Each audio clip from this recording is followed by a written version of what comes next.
Do any of you have any feelings, emotional or otherwise, in terms of attachment to the name, the Big Suey, the hour of our program that is called the Big Suey? I don't know if anyone here knows the complicated history of the name, the Big Suey, but we are changing it today. We are retiring the Big Suey, and it is going to become simply the cleverly named Hour One. Oh, it's good. It's going to become Hour One. But wait a second, Hour One is Hour One. No, now Hour One is going to be Hour Two. What's Hour Two named? No, technically Hour One is a local hour. That's the first hour we do. No, the local hour is the local hour. That's the first hour. Then there's Hour One, which is the second hour. So then Hour One used to really be Hour Two. Hour One. Hour One used to be Hour Three. Hour One has always been Hour Three since the Big Suey was in place, but now we're getting rid of the Big Suey. It is retiring. Do any of you have an emotional attachment to the name Big Suey? Because I'm curious whether Mike even remembers what the backstory was on what we were trying to do. Why wouldn't I remember the backstory? I was in the middle of that. Do you remember? Yes. What, I remember that whole nightmare. Okay, you want to tell people what we were trying to do? Yeah, ESPN took an hour. There was like the middle of the end with us at ESPN, and this is when they kept doing things. They kept doing things that felt like it was just like shot after shot. Like they took us off of ESPN 2 or ESPN News, and they put us behind the paywall. And then they decided to remove an hour from our national show, and we didn't want to remove an hour from our show or our audience, so we decided to, in the wake of their decision to remove an hour from our show, do an entirely additional hour, which is something we had already done with the local hour. The local hour was ripped away from us on 790, and those partners didn't keep us in the loop. So we had already flirted with the concept of doing an additional digital hour just for our audience, and we said, let's just keep it going. So we devised the Big Suey. Mike is giving you a whole bunch of context that isn't any of what I was thinking of. And it's also not anything I knew. I don't remember any of that. I remember that we named it the Big Suey because we eventually wanted it to just be the initials BSPN. And we wanted to just be hiding in plain sight as we were feuding with ESPN. And all I remember was that the name was going to be BSPN. But then I was told long after we created the imaging and everything else for that, oh, Bill Simmons has already done that because his initials are BS. So yeah, we told Dan that pretty early, but he was still on this BSPN train. And we're like, you're just going to have to settle for it being BS. Yeah, and it was. It was all BS, and now it's retired. And now I'm glad we clarified this. I taught you something. Now it's Hour One, okay? So it's local hours, not Hour One. That's the local hour. Yeah, that is so funny that all you remember is BSPN because you were like a dog with a bone on that. That's all you wanted. Meanwhile, I'm just like in the foxhole, like giving way too much information. So Hour One is local hour. Hour Two is Hour One. No. Local hour is local hour. Hour One is the new Big Suey. Nice. Purdue was a number 1 seed as Kirk Cousins look like J.C. Penney. Looks like it's back, Jack. It's bracket time, so make a chart. Does Jeff Van Gundy look just like the Queen of Hearts? Does Adam Silver look like a torpedo bat? Let's get March Sadness back on track. Looks like it's back, Jack.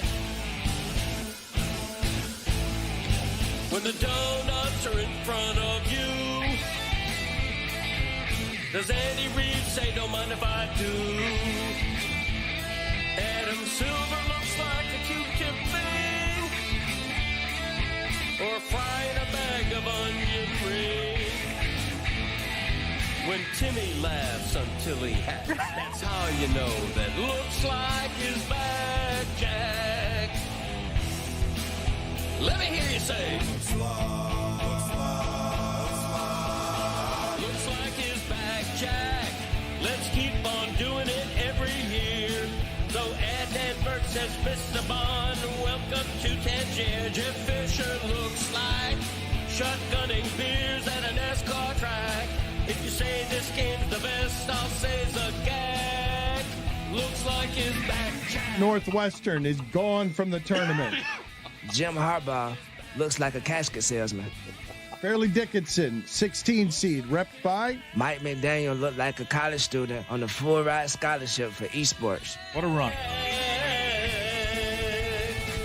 Looks like he's back, Jack. have a bit of an odd problem on my hands for this time of year in April, which is we've got way too much to get to today. There is too much video, too much audio. We've got a women's championship being decided over the weekend. Two of the most famous coaches not even involved in the championship game almost got into a fight in which Dawn Staley was threatening to kick Gino Auriemma's ass. We've got the national championship on the men's side being decided today. We have, from minor league baseball, something that has supplanted what I believe to be the best play in baseball history. I maintain that the greatest play in the history of baseball is a home run going off of the head of Jose Canseco. I think the mathematical odds of that kind of clumsiness didn't have any precedent to that point in the history of either baseball or video. For that to be the player who that happened to, a fly ball that shouldn't have even been a double becoming a home run because it hit him on the top of the head, I thought was the greatest play in baseball history. But now we have another here. Is this minor league baseball or college baseball? College baseball. So this is college baseball. This is 10 feet in front of the warning track. 10 feet in front of the warning track. It seems like the ball hits the center fielder in the forehead and goes over the wall. That seems, as a physics experiment, that seems impossible. And if they tried to do that, if they went out there and attempted to do that again, they could try it for the rest of the time, and it would never happen that way again. This is actually a treat for the audio audience because the play-by-play does work. Hit it. To right center field. It's going to hang up, and it is off the head of the center fielder. That's going to be a ground rule double. No, it's a home run. It's a home run for Tene Vijas. Oh, my. It hit the head of the center fielder. How and good. Bounced so far, it went over the wall in right center field. And the umpire, I thought he was going to call it a ground rule double. He indicates home run. So He was calling I need to outside do this again just so that people understand what happened here, because it wasn't even the best play in baseball this weekend. I'm going to get to that in a second. So just to clarify, the greatest play in baseball history has been supplanted by the play we're just showing you right now, and it wasn't the greatest play this weekend, okay? But in the play-by-play that you guys just heard, because you heard it correctly if you weren't watching the video, the center fielder in center field on a routine fly ball to center field, the ball goes over the fence in right center field. It's not a small wall. He's in center field, and the ball goes over. It's impossible for a ball to hit like that. That has to hurt so much, and no one feels better than the guy who hit a routine fly out to center field, and now he's jogging around the bases because the umpire is giving him the home run call. I'm sorry. Why is that a home run? The play-by-play guy's right. How is that not a ground rule double? It hit something. It didn't hit the ground. The thing It it hit hit something in the wasn't the field of ground. play. It can't be a ground rule double if it doesn't hit the ground. It hit something in the field of play. But it's not the ground. Not a player rule double. I It's don't. not a forehead rule double. You don't know the rules. That's just. I don't like it. I don't like it. But before I go any further on this, because I really can't believe what happened in an Anaheim Angels game. And I've been telling you guys for years, do you not think it is weird that every damn week there's an outfielder stealing a home run in the big leagues? Every single week in the big leagues for several years now, somebody's reaching over the fence and stealing a home run ball. This isn't exactly San Diego Chargers zone, but they have been the Los Angeles Angels of Anaheim for 15 years. Okay, thank you for that. But if it happens to the Angels, I believe it gets to us 15 years late. I believe people aren't celebrating what it is that we just saw this weekend. Remember they used to be the California Angels? They should bring that back, Jack. Nah, I don't remember that. The whole state. California Angels. Put it on the poll at Le Batard Show. If it happened to the Angels, does it take 15 years to get to the rest of us? But I want to talk about Joe Adell because I'm trying to think in the history of sports what anyone regards as the greatest defensive thing they've ever seen. locally in town, the greatest defensive players we have had are Jason Taylor and Zach Thomas. Perhaps you think of Alex Gonzalez Bruce Bowen. or Hassan Whiteside. triple Doing it with blocks. triple doubles with blocks would qualify. Alonzo Mourning. Who do you think of when you think of defensive play? Because it's should hard. be Barkov. I think the greatest defensive play is Pudge. I got the effing ball right here. That's a great shout. That's the greatest defensive play in Miami sports history. Yeah. I have the effing ball right here. I mean, Bosch had a big block in the playoffs, but best defensive player has to be Barkov. That's first ballot. More so than Bobrovsky because Yes, because Bobrovsky, during his time with the Panthers, was never considered the best doing That's it. fair. That's fair. Barkov, you ask anybody up and down, this is the best defensive center. And so defensively, it is hard to celebrate things. But Joe Adele, and please, this reminds me, it's been 11 years since this magical clip right here. Please welcome the wickedly talented one and only Adele Dazeem. It's been that long? 11 years? Yeah, not as long as the Angels have been the Los Angeles Angels. They used to be California. Yeah. What was he trying to say? Adina Menzel is what he was trying to say. Play that. Who cares? Play that again. Play that again, please. Please welcome the wickedly talented one and only Adele Dazeem. It's great. It's John Travolta at an award ceremony being handed a card that spells phonetically, and he's not a good reader. You're gonna love this, Dan. This is a rough look for me. In 2016, they dropped the of Anaheim. Give me now the shortened version so I could properly celebrate Joe Adele of the Anaheim Angels of Anaheim. Please welcome the wickedly talented one and only Adele. It is amazing that he stole 3 home runs, and the last one he ends up in the right field bleachers because he fell over the entirety of the wall. Jeremy's on vocal rest because he threw out his voice this weekend with all the broadcasting he was doing, and he wants to save it for tomorrow's live stream. But quickly, Jeremy, because I don't know the answer to this question, that was not the final out of the 9th inning, correct? That was earlier in the 9th inning? Correct. Thank you. If that's the only word you say today, it'll be your most efficient show ever, and I'm here for it. Again, tomorrow we're going to do a live stream at 6:30. This is a little bit inexplicable. We have to plan these things well in advance. So because the Panthers are out of the playoffs after losing by a combined score of 7,000-3 this weekend against the Pittsburgh Penguins, they've been eliminated. So we're going to be watching a Panthers game. The Heat have not been eliminated. They are the 10 seed, but they've got 2 games against Toronto. But we hope they are eliminated. On the road, and they got a game against Atlanta, so they're unlikely to be in anything other than the play-in game.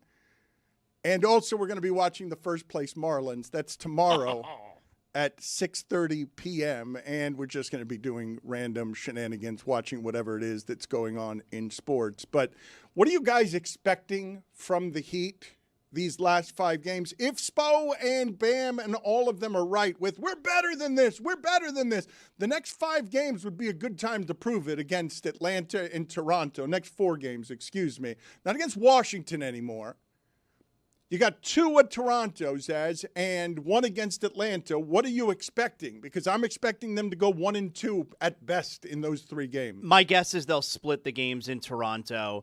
And they could very well lose the last game to Atlanta because the Hawks could need that game. Like, the Hawks right now are 5th. They're going to want to stave off number 6. They're 2 up on Philly. So that's up in the air whether or not the Hawks are going to actually need that game. And the Hawks never lose anymore. My guess is that they go 2-2 in these final 4. I'm at a real loss for how it is that they've dropped to 11th in defensive rating.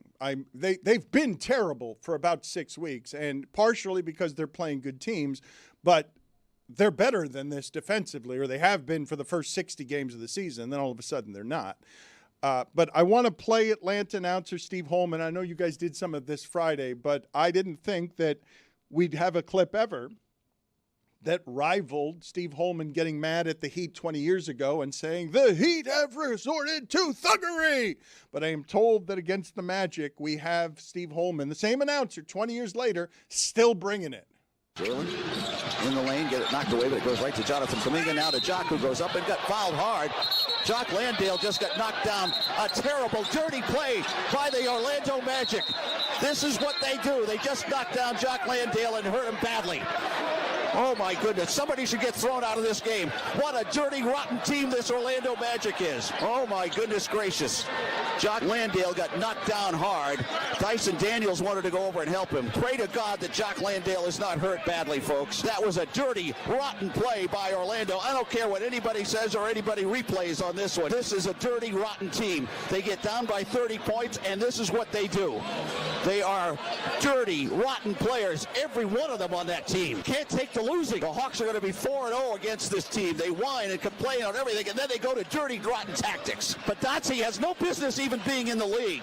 Gogo Badazzi should be thrown out of the game, thrown out of the league for a play like that. He is a no-talent, dirty, rotten player. They're going to come over and look at this. They better throw him out on a flagrant 2. There's no doubt that this should be a flagrant 2. If they call anything else, it's wrong. The prior foul's under review for a potential flagrant foul. No kidding. Thank you very much, Ed Malloy, Mr. Obvious. Jock Landale walked off in his own power. How many times did he call things dirty, rotten? 7. You guys were counting? Yeah. Okay. What a dirty, rotten team this Orlando Magic is. All right, so I've got something that was repeated 7 times this weekend from basketball as well, and it is I was laughing because it is rare for Jokic to show this much personality, okay? He's being interviewed by Dirk Nowitzki and Taylor Rooks and Udonis Haslem and Blake Griffin. And they've just won, and it was a great game. God almighty, that game against San Antonio. Jokic has gone for 43 times against Wemby. He calls Wemby the most unique player in the league, but he knows how to bump him and get him out of the way. And he's gone for 43 times against the best defensive player in the sport. And Jokic wins in overtime, and he's got the trophy over his left shoulder from when they beat the Heat and Jimmy Butler in 5 games while talking to Udonis. And in all of this, I want you to not only hear the Jokic joke, which is funny, directed at Udonis Haslem, but how immediately he takes it back by saying that he was joking a full 7 times. This is true. This is true. Yeah. We did foul a little bit in Miami. We did.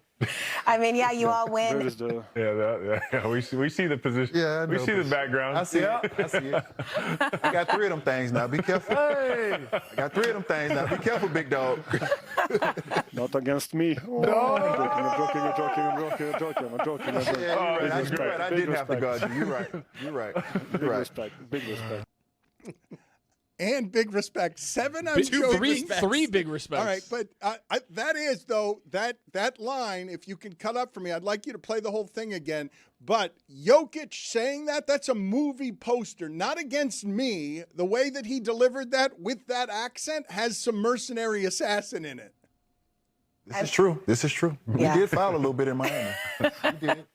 I mean, yeah, you all win. We see the position. Yeah, we see the background. I see it. I see it. I got 3 of them things now. Be careful. Hey, I got 3 of them things now. Be careful, big dog. Not against me. No. I'm joking. Yeah, you're right. I didn't have to guard you. You're right. Big respect. I counted 4 on the redo of Big Respect. 6 I'm joking's, 4 big respects. 7 I'm joking's, 4 big respects. Not against me. No. I'm joking. Yeah, you're right. I didn't have to guard you. You're right. Dirty, rotten player. Put it on the poll at Le Batard Show. If you're calling someone dirty, rotten, are you over 70 years old? He is a no-talent, dirty, rotten player. Speaking of basketball and the Miami Heat, I want Zaz's opinion and everyone's opinion here as the Heat try to make this season interesting. When I tell you that Nikola Jovic since 2025, November 10th of 2025, is averaging 6 points and 3 rebounds on 34% shooting, and that they gave him a 4-year, $62 million contract, and that they kept him out of the Durant trade talks. Is there anyone that can explain that? Never mind defend it. It can't be defended. There's no circumstance under which you can defend it, but how do you explain it? Well, Nikola's defense is that they've changed their style of play, and it doesn't fit him, and he has a hard time with it. That's his defense that he mentioned because he finally got to play the other night, against Washington because the Heat were up by 1,000, and he mentioned that that's why this has been such a big struggle. But I know Mike and Amin, you guys really got into it last week when I was away also, and one of the things that I would certainly agree with you about, Mike, with the Heat over these last few years is they've lacked foresight, and one of those examples would be Niko Jovic, where not just the 4 years, $60 million, and he literally never plays, but it's quite possible that they held him out of offering him for Kevin Durant. And are we going to have this conversation? I don't think we are, but are we going to have this conversation again in a couple of years from now where they wouldn't include Kella Ware in whatever, trade X, and maybe he turns into nothing? Again, I don't think that's going to be the case, but they were holding back Jovic, and they don't even play him. And so that is one of my big problems with the Heat is the lacking foresight. It's, hey, you should have traded Norman Powell at the trade deadline, okay? Because there's no way you're keeping Hero and Powell next season. That's dumb. Why didn't you know that Hero and Powell are completely redundant skill sets, that they're not going to work together? It's stuff like this that I don't understand why they haven't had the foresight to maybe see some of these things. They just missed the mark. Amin did the whole thing. You don't know what was available to them. It doesn't matter. They decided that they were going to keep riding with what they had. They decided against being sellers. There's always a deal to be made. They have guys on their roster. Are we to believe that they have the league's most undesirable roster?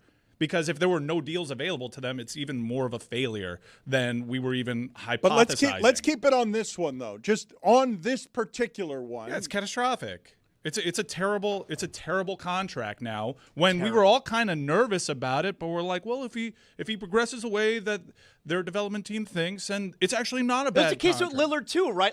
I don't think they wanted to include him in a potential Lillard deal. It's they never play him. Yeah, from where I'm sitting, keeping guys like Ware and Jovic out of these deals doesn't really make sense to me, but they seem to like them, which is, a strong disagreement that I have, and they find themselves in the play-in again. You strenuously object. These are nothing years. These are wasted years. I think the part that's upsetting is that you have this great developmental team within the Miami Heat that gets these diamonds out of nowhere, but then they go on and just don't really get anything for them. They leave and they go sign big contracts somewhere else, but there's no real return. Right. Like with Jovic, it felt like people in the league saw around oh, wait a second, there's something there. If you can mold him in the right way, that's a good player for the next maybe 7 to 8, 9, 10 years. And now it's how do you take on a guy who's making what? Never plays. $45 million, for the next 3 years? 60 I mean, after this year, he'll make 45 in the next couple, 2-3 years. It's an excellent point. It's an excellent point by Tony in that they do develop these guys. They develop them to the place in the marketplace where Gabe Vincent goes and signs a huge contract, but leaves for nothing. But yeah, the only times it ever goes, either the Heat sign them to a big inflated deal, or they leave for nothing, or someone else says, and again, they don't add to their assets, which. The thing with this franchise over the last few years is that they've obviously whiffed on a lot of trades, and the argument always is, well, they don't have enough assets. They don't have enough assets because they keep some of the more desirable ones off the table when it comes to trade talks, or like this season, they don't do anything to add to them. That's one of the things that has also bothered me over the recent years with the Heat when it comes to trying to make trades and what they're willing to give up. And this is also very much their MO when it comes to signing players in free agency, where they attach a value to a player when they're looking to trade. And it's this is what we're willing to willing to give up. We're not going to go over this, all right? You're not going to bully us into making the trade. We are good with this trade, but this is the price. And it's they're never willing to pay a little bit extra to get the deal done. They're never willing to let it hurt a little bit to get the deal done. But can I keep you on this one contract? I understand the overall frustration that you have about a lack of foresight. They decided to pay this person when they and only they knew they were going to go up-tempo offense. They came out of the box and surprised us. We did not know that they were going to play with the fastest rate of speed in the league. Now, Jovic himself says in a quote, we're trying a lot of stuff. Last 4 years, we're basically the same team with the same record, and I guess they've tried different things. Some stuff suits you better, some stuff doesn't. I have to make it work. To give him 4 years, $62 million is an announcement. We know something the rest of you don't. What did you know? What did you see? You have more information than us. You knew what you were going to do with your offense. You could tell whether he would fit or not. And at this time, you could have gotten in trade talks with Durant, with this player, because you knew more than anybody that he wasn't going, or you should have known more than anybody, that he wasn't going to work in what you were doing offensively. But clearly they did not know. And how is that possible? If I could be a precise translator for Jeremy today, who was on vocal rest, they thought that when they instituted this offense, this would be a good thing for Jovic, and it hasn't turned out to be. How can you miss that? A big miss. Very bad. But how, when you have all the information, you're in charge of the money, you know more than us in every single way, how can this player not be a player who can get on the court for you? That you're giving $62 million when you're not giving much of anybody money. And Simone Fontecchio is playing more than Nikola Jovic. It doesn't make sense. So that's it. We're gonna say $62 million doesn't make sense. We're just going to say that is an act of stupidity. Give me what they've done worse than that. For all your complaints about all the things that they haven't gotten, and Amin's complaints on the other end, you don't know what they could have been offered. Well, I know that this was available to them, and I know that they had more information than we did on every single thing, and I know they decided this was a good player, and this has not been a good player. Yeah, this fits that Waiters, James Johnson, Whiteside type of mold in regrettable contracts. They're ice cold right now, just as a front office and as a franchise. They're in one of the worst spots you could be, which is not in the lottery and not a threat in the playoffs. Terrible. They're not adding to their assets to kind of get out of it, and we're just hoping that for the 5th consecutive year, the pie in the sky moonshot scenario of getting a whale finally works out for them with what they have. To Zaz's point, like, whenever you go buy anything, you go in with the expectation of, like, I'm going to pay a little bit more because it's what I want. Right? They're not willing to. They're not willing to do that. If you go to a car dealership and you're like, hey, I really want this car, and the guy's like, it's going to cost you $2,500 extra, and you're like, ugh. It has to be on their terms. And that's the problem. Nobody's going to play that game with you. You could have packaged Norm Powell and Jovic at the deadline and give it to a contender, and somebody would have paid something. It's like it's okay for the deal to hurt a little bit for you to get what you want, and they're never willing to allow it to hurt a little bit. Oh, but this is going to hurt you guys more than a little bit, because I haven't even given you the worst part of this, because it gets worse. His extension, $62 million extension, doesn't kick in until next season. Right. So he's under contract through the end of the decade, longer than any other Heat player is under contract. That's brutal. Right. They've been not playing him while he doesn't make any money. Next year, I thought it was this year that he signed it. No, it's next year. That is brutal. Chris Cody has spent the last 40 minutes looking for a sound that will allow us to properly retire the Big Suey as a name. For those of you who are more confused than ever about what we're doing, the second hour of our daily show has been called the Big Suey for a long time. I'm going to guess about 8 years.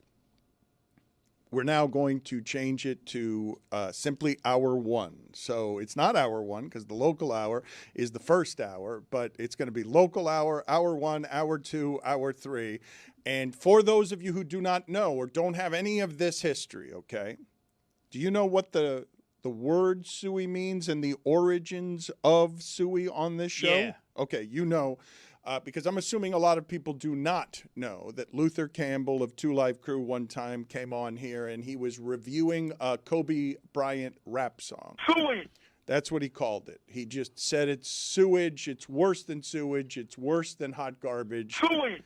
It's Suey. Suey! And so later on, when we were taking calls from car phones and landlines, we had a rule of no pleasantries on the show. You cannot start the call with, hey, hello, what's going on? We just wanted you to get to whatever it is your point was. And anybody who did start with a pleasantry got hit with the Suey guillotine, which was just an assortment of random sounds. So I want you to imagine somebody calls in, hey, how you doing, guys? And we just hit them immediately with something like this. Suey! So it's me versus you. My dad's in town. Can I offer him an invitation? Yarn! And I tell you, I don't wish that girl any bad luck, but I hope she gets hit with a car. He's got AIDS. Go Ed Malloy! I love selling blood! Time capsule. was a good song. I don't think that was the best Suey montage, but it's That was pretty long. good- So a it's guy would pretty call good. in, and for him to not be long, you would hit him with that, which That's was right. long. Well, but entertaining. See, True, it's true. not it's not hey, how you doing? It's this. So it's me versus you. My dad's in town. Can I offer him an invitation?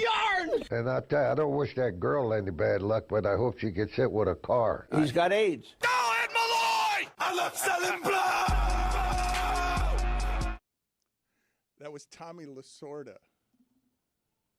Love selling blow? Yes. Yeah, that was a rap song by Tommy Lasorda that, he loves selling blow. You didn't know that?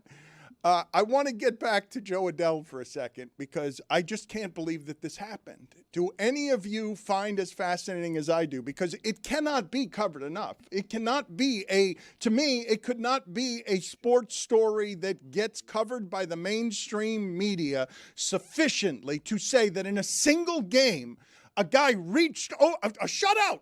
A 1-0 game, a guy reached over the fence 3 times to steal home runs, and on the third one, in the 9th inning, ended up fully in the right field bleachers in one of the coolest photographs you will ever see, given the historic nature of the moment.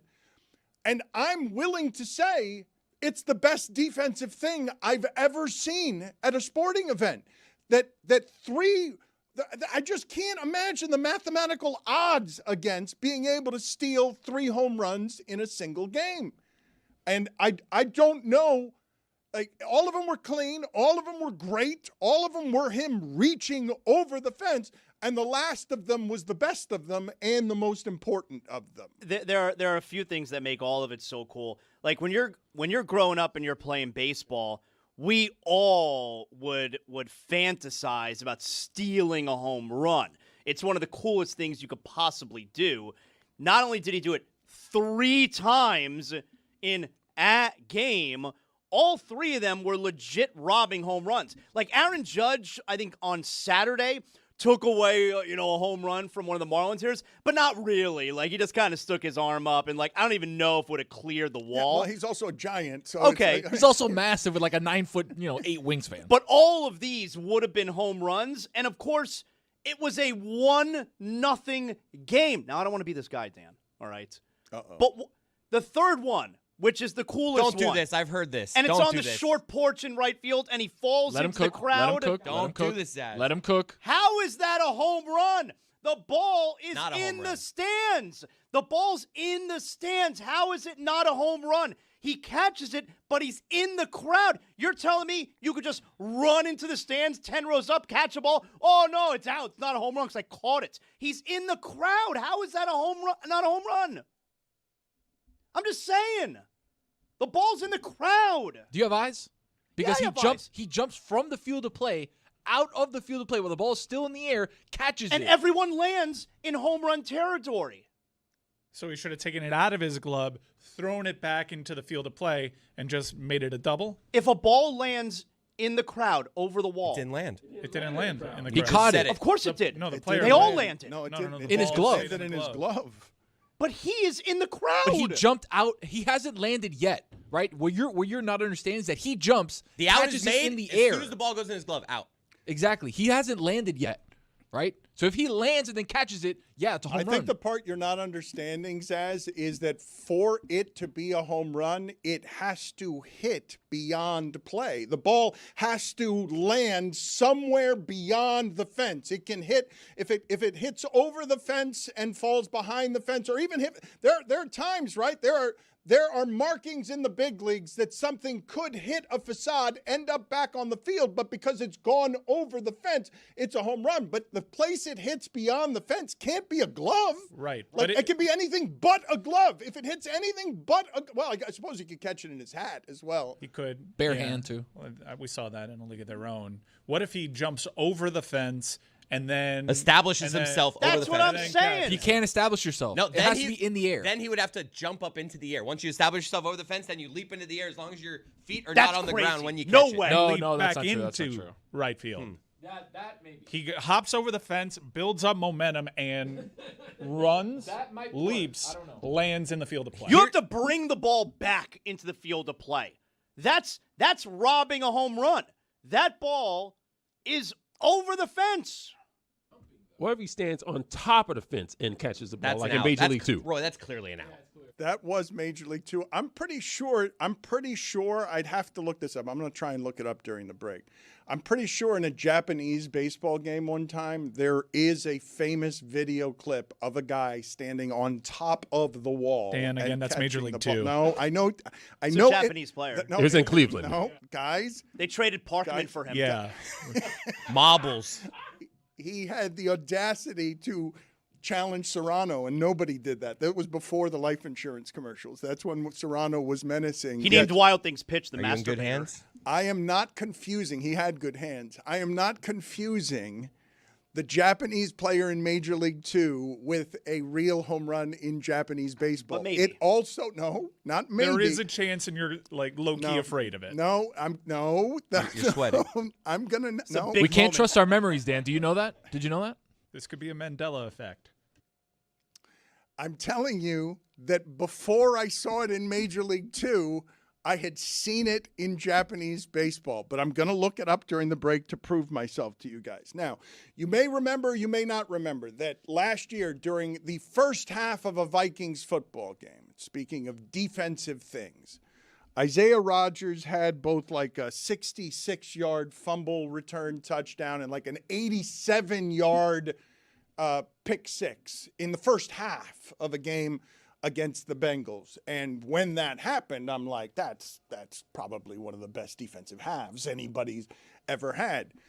The mathematical odds against Joe Adell catching 3 home run balls in a single game when the most home run robberies by a single player in the entire season last year was 4 for the entire season, and it's only because the home runs are getting robbed more than they ever have. Can someone please explain to me what's happening there? How is it possible? Is it because baseball players are better athletes? It's because they're all trying to hit home runs. But how is it possible that I would go an entire Marlins season without watching anybody get a home run stolen, and now all of a sudden every single week it's happening with somebody in baseball, and now it's happening 3 times in a single game? I mean, it should be noted that Park's dimensions play to this.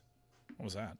They play to this. Like that short porch in right is pretty unique. But at least that was just one of the 3. You know, otherwise he's still at 2. No, the other 2 weren't over there. The other Right. 2 were closer to right Still center. at 2. It wasn't. That's not where the other 2 were. Again, Joe Adell is his name, and he just did something more memorable in an Angels game than Albert Pujols or Mike Trout ever did. I mean, it's an outlier, though, right? Like, you're looking at something that rarely happens. I think it's completely random. It's the Bam 83-point game. Like, why aren't people scoring more? It's like, well, we had this random guy do it. He had three stolen home run plays. I think it's a weird random baseball I'm going to say it again. Joe Adell just did something more memorable in an Angels uniform than Mike Trout or Albert Pujols ever did. The wickedly talented one and only Adele. I want to go back to that original clip because you can't play John Travolta enough. He's trying to say Adina Menzel. He has a card in front of him that spells it phonetically. He panics and decides to do it with a flourish, and it's a terrible idea. Please welcome the wickedly talented one and only Adele Dazim. Do you think when he walked off the stage, you just think to yourself, all right, I don't think anyone noticed? No, I think he felt the panic immediately. Jeremy, don't waste too much of your voice. Pick your spot here. We've been talking for 40 minutes without your help here, so pick your spot on anything that was said in the last 40 minutes that you'd like to either counter or address. Adele is one of the best outfielders in Major League Baseball defensively. Got emotional there. You guys are stupid. What do you mean? No, we're stupid. Not you, Dan. I'm trying to celebrate something that As you should. Zaz is an idiot. He doesn't like anything fun. Just trying to get a clarification of the rules. You're an is idiot. Ball off the player or his glove, goes over the fence. That's a home run. Guy catches the ball. It's a fucking out. I'm telling you, I think the one that was ruled a home run should not be a home run, and the one that was not a home run should be. Because you hate things. None of them were home runs. What are you talking about? Well, the one that went up the kid's head. Oh, the one. But I don't think it should have been. Oh, I see what you're doing now. He got tremendo chichong after that, right? Oh, for sure. It started growing almost No, immediately. You know for when sure. you hit your head and you get that chichong and you're like, oh my God, I cannot believe That guy it. woke up this morning with a bowling pin. It was like in Looney Tunes a where the thing bowling grows. pin out of his forehead. Like that. I mean, he was 20 feet from the warning track. Like, it doesn't seem physically possible. The ball, if I just said to you as a riddle, hey, the center fielder 20 feet from the warning track got in the forehead, is there any way that it goes over the fence behind him for home run? Knows the answer to that.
And you see that mirror to the left. He's like, oh, this is weird. There's a lot of weird stuff here. Oh, my God. I just saw myself. Ah! He's like, ah, get out of here. So that's how I imagine a bear would react if they saw Jeremy in the woods. But that's what they would do to me. It's really screwed up to do that to a bear, honestly. He's just like not expecting, just like having a nice stroll. Right. And just, we'll watch it one more time. This is good fun. Good, It's clean great. fun I right love here. that. It really He's is. just like, oh my God. And then he's going, He was what definitely a good-looking bear. Definitely scarred from that for a few months. Who puts a mirror in the woods? It's weird. That's my question. How did it get there? It was Right. probably for the internet video. They probably did that on purpose. Yeah, but you're messing with bears. I mean, it's not right. Leave the bear alone. Who would do something for the internet visually like that with a bear? Imagine that. What are the chances there was a camera right in front of it, too? Jeez.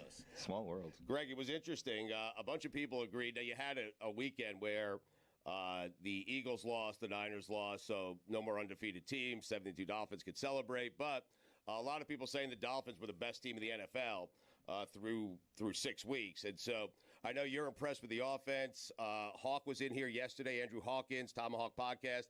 He said that Tyreek Hill is the best player, non-quarterback division, in the NFL. And I agree with him.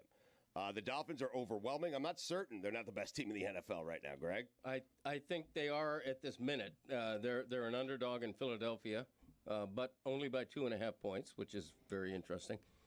Definitely they have the best offense. I think it's the best offense in Dolphins history. And when I write that, I get a lot of criticism. Too soon. What about this? What about that? Look.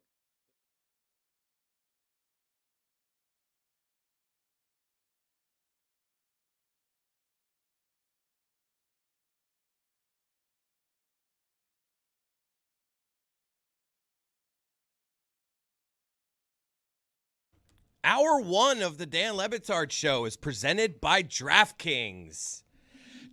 DraftKings, the crown is yours.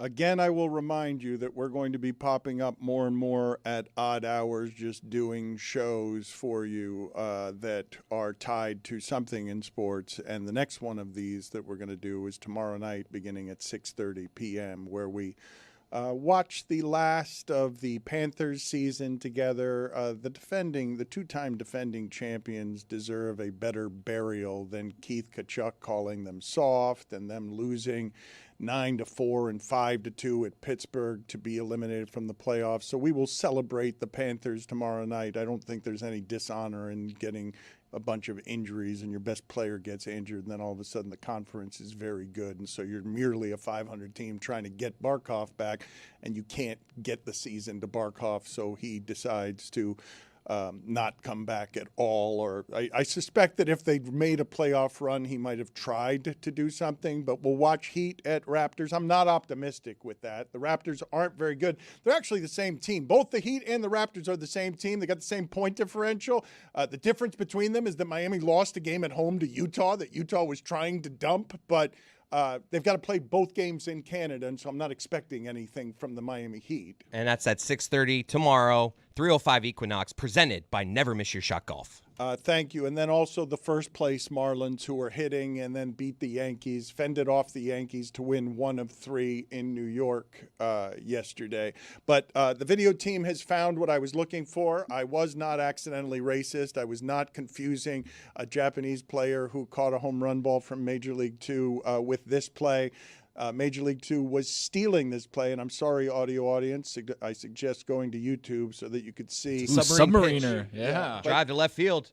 It's almost, he climbs the wall, and it's caught. On top of the wall. He's got his, that was an excellent call. A little sad, though. It was also sad. He hit it. It was also sad. We didn't have any crowd noise, crack of the bat. He didn't have it. What was his motivation, really? A Japanese baseball game for It's like Boog Shambi in a closet doing Korean 30 baseball. years ago? Yes. That's Can we talk about that for a second? Good times. No, but what he just said, at the beginning of the pandemic, ESPN had local cable contracts that hadn't accounted for, what do you mean there are going to be no sports? And so to fulfill those contracts, ESPN was airing at 5 o'clock in the morning with Boog Shambi in a closet somewhere, South Korean baseball. But the best part of that is that Boog would be studying for that game, okay? And what would happen is right before the game, at 5 o'clock in the morning, 10 minutes beforehand, they'd say, hey, Boog, that's not the game you have. You have this game over here. And he's like, are you kidding me? I don't know any of these players' names. Like, I'm already in my closet. How am I going to call South? Hits it to the guy. And number 10 hits it to 32? And 33. Boom goes the dynamite. Yeah, it's not a good situation. I feel exonerated.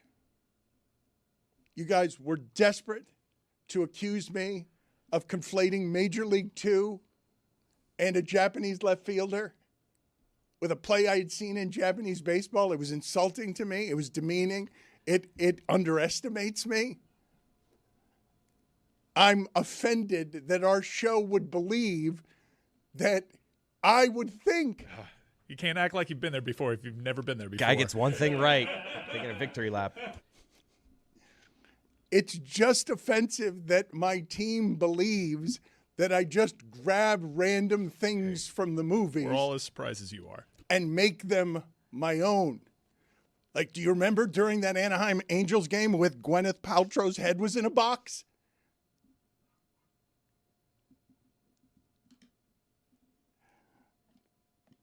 The story from the weekend, I thought, and I know UCLA just won the championship, and I know that Dawn Staley was very, very happy for Corey Close in a way she would not have been for Gino Auriemma. But to me, the story of the weekend from basketball, men's and women's, was Gino Auriemma making a fool of himself as a poor loser after an undefeated season where he gets his head wiped on the floor by a South Carolina team that beats him by double digits, and then is whimpering afterward about how Dawn Staley wouldn't come and say hello to him, that he was waiting for her 3 minutes to say hello before the game, and then after the game decides to say something to her about it, and she could be seen mouthing, I will beat Gino's ass. She says it twice, and I believe her. I believe that if Gino Auriemma had tried to fight Dawn Staley, she would have suplexed him. She would have suplexed that sore loser old man. What a baby Gino Auriemma was after losing. No grace whatsoever after losing, and should be embarrassed by the way his team performed, by the way his team got dragged, and should be more embarrassed by the way that he represented his sport there in a moment where he takes away from what South Carolina did by making the show at the end about himself, because that's the punctuation he puts on their season. Just a true embarrassment. One of the great stains on a really, truly legendary pioneering career. One day later, UConn put out a statement from Gino Auriemma saying, quote, "There's no excuse for how I handled the end of the game versus South Carolina. It's unlike what I do and what our standard is here at Connecticut. I want to apologize to the staff and the team at South Carolina. It was uncalled for how I reacted. The story should be how well South Carolina played, and I did not want my actions to detract from that. I've had a great relationship with their staff, and I sincerely want to apologize to them." He never says Coach Staley's name. He said that they're not friends. He said they have nothing in common, and it isn't terribly high head kick there. Surprising at all that a man would come in and ruin a celebration for women. Dawn Staley muttering in a way that was snarling, and everyone saw, "I will beat Gino's ass." Gino's 72, Dawn Staley. She mouthed it multiple times like, I need this to get clipped. What do you think the odds would be? What would be the DraftKings odds on Dawn Staley against Gino Auriemma? I think Gino Auriemma would have a burst of crazy at the beginning, but then stamina would be a problem. 72 Be like years me old. during the street hockey game where I come out strong and then about 2 minutes in, I'm like, I need a break. I don't want to handicap it. Except he's twice your age. That's right. He's 70. He's 72. It is, to me, instructive, funny, amazing, and a symbol to the competitive spirit of what Dawn Staley is, that she would say that, feel it, think it, and know it. Like that she would mouth that it would be in her because she believes it. And because the ferocity and the rage and the competitive nature of the moment grabbed her, it was a startling thing for me to watch.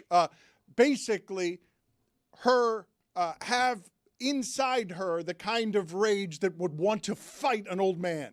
Well, and we've seen coaches get physical with each other before. What was it? It was Juwan Howard and who was it a few years ago? I forget the coach, but they put hands on each other. You remember? Did Juwan take a swing at him? Actually, you've seen it before where there have been coaches who put hands on each other. You haven't seen it when it's a man and a woman. That though. would be crazy. Dan, something you said earlier, you think this is actually going to be a stain on Gino's entire legacy and stuff? I don't think we'll ever talk about this ever 10 years down the road. Oh, wait, I'm not saying it's a stain on his entire legacy. I'm saying it's a stain on everything he's done today. I'm saying that what has just happened here leaves a mark on who he is in a way that people will remember that he was this sore a loser. Of course, look, man, I've heard Conan O'Brien say this. He's like, look, we're all, dust motes. It's been a long time since anyone mentioned the name of Calvin Coolidge, who used to be important. Conan O'Brien was standing over the grave of Calvin Coolidge and wondering, we're pretty small and irrelevant, all of us. The history of Gino Auriemma will be a great leader and pioneer, but I will not unsee what a sore loser he was to ruin this for everybody this weekend. It is just such bad form to have that little grace that the reason you're trying to fight somebody is because she didn't show you, the king of college basketball, the proper respect, and you had to wait for her for 3 minutes, and the only reason we know it is because you volunteered it afterward because you were being such a big baby about the fact that your team got dragged. You haven't lost all season. And the way that you lose that one, you have so little dignity and grace about the frustration of the moment that it leaks out in just sore loser stuff that then you have to clean up with a bunch of public relations and statements the day after. Again, it's supposed to be a celebration of the women. What are you doing? I'm going to be an ally here. Harping on this and saying stuff like that, that's not being a true ally. We see guys go at this all the time. When Jim Schwartz and Jim Harbaugh are running up the tunnel, we're not taking 5 minutes out to say, how could you do that to poor Jim Schwartz? So I'm going to be an ally here, equality for all. Well, but I think the strangest part was the things that Gino Auriemma was saying he was upset about didn't actually happen. Like, he was saying how originally he said, she didn't come and shake my hand pregame, and then somehow it turned into he had to wait for 3 minutes. They show the video of them shaking hands pregame, and he also talked about how physical South Carolina was and how one of his players had her jersey ripped, and the referees didn't even call it, and then they show the video. The girl ripped her own jersey after the play behind the basket in frustration. It's like he was like confused. Bob Saleh threatened to kick Liam Cohen's ass to his face. Oh, yeah, that's right. Again, the thing that I'm complaining about is the whimpering afterward, that he just made it all about him in his frustration because he didn't like that he lost for the first time this season. Like I'm not even talking about the argument with her. I'm talking about everything he did afterward. Yeah, he's being a sore loser. I mean, he's just being a baby. That's not a 72-year-old adult. That's somebody who's not used to losing and reacts very poorly to losing. I wanted to talk to this guy, Zaz, because he does very good work in an assortment of areas. Morning Combat on MMA, the DraftKings network. He's a journalist. He's an analyst. He's a host. And his work on combat sports, I'd say, is second to none. I put him right there in the class with Ariel Hawani. I don't put anybody in that class. Tony. New episodes every Monday and Friday. And he's also very good on politics. Luke Thomas gets political. Nice seeing you, Luke. Thank you for making the time for us. The place that I wanted to start is the fight on the White House lawn. What are you doing with all of that? Trying to process exactly what it means and how to cover it. It's not exactly clear. This, of course, will take place on Trump's 80th birthday. June 15th, I believe, is the day. It is essentially, you have to understand, it's basically two events in one. And what I mean by that is, on the one hand, it is, if you look at the card, it is a real MMA event. And not just that, you can quibble about the quality of the card in some capacity, but certainly the top two fights have very important relevance for the divisions in which they take place, respectively in the main event, lightweight, and then the co-main event, heavyweight. So I'm going to cover it on one level like that. On the other level, though, you have to just kind of recognize what it is, which is that this is a reward for the UFC in helping return Trump to power to the 2024 election. It is my belief that there is basically no mainstream, certainly not sport and entertainment entity, that has a greater role in returning Trump to power than the UFC. And in particular, and this is important, Dan, they are the most important, again, mainstream kind of actor in rehabilitating Donald Trump post-January 6th, and there's more to be talked about if you want to. So I'm trying to cover both of those events as one simultaneously, a fight event as well as this kind of political reward for this effort that they did for the Trump regime.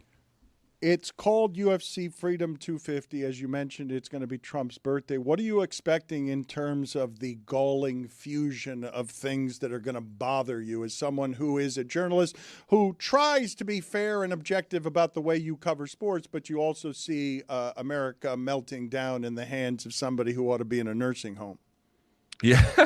I got to be honest, like to me, the right-wing turn that the company has made is complete. It is, I don't know that they could keep going further down the line, but what I mean to say is it used to bother me when they were in this kind of period where they were trotting him out, and it literally changed the sport, right? This is not an exaggeration. On the one hand, it drove out people who aren't like automatically sympathetic to MAGA, or at a bare minimum, just, politically agnostic. It drove all of them out, and it pulled back in a group of folks who I would describe as like terminally online chud losers. There's just a bunch of them more than there used to be. That's one. And then it also gave license down the line within other actors in the space to lean into their right-wing advocacy. So, for example, in Coconut Creek, Florida, not too far from where you are, Dan, there's American Top Team, which is a fantastic gym, but they helped hold a political rally to get Ron DeSantis reelected, during this kind of time, this fever that was happening that the UFC kind of opened the door to, at least within the MMA space. So it doesn't actually really bother me anymore. It's kind of done. What I'm just looking to see is what it actually does to the sport long term. And to be clear, the jury is very much still out on that. They just signed a huge Paramount deal. They're going to make a ton of money. But as you indicated, Dan, the country is on fire. He's trying to set the world on fire. And I want to say this one more time. They wanted a lot of credit in returning Trump to power when there was a lot of fever in favor of Trump. But now a lot of that fever is beginning to break. But I still think we need to make sure that we always assign the return of Trump to power with the Ultimate Fighting Championship. You cannot disentangle those two. And so I'm just looking to see what impact all of this ultimately has. But my revulsion, those days are pretty much over. Luke, what do you make of Dana's soft launch into trying to be someone that brings all the sides together and trying to distance himself from how political an organization the UFC is in your mind?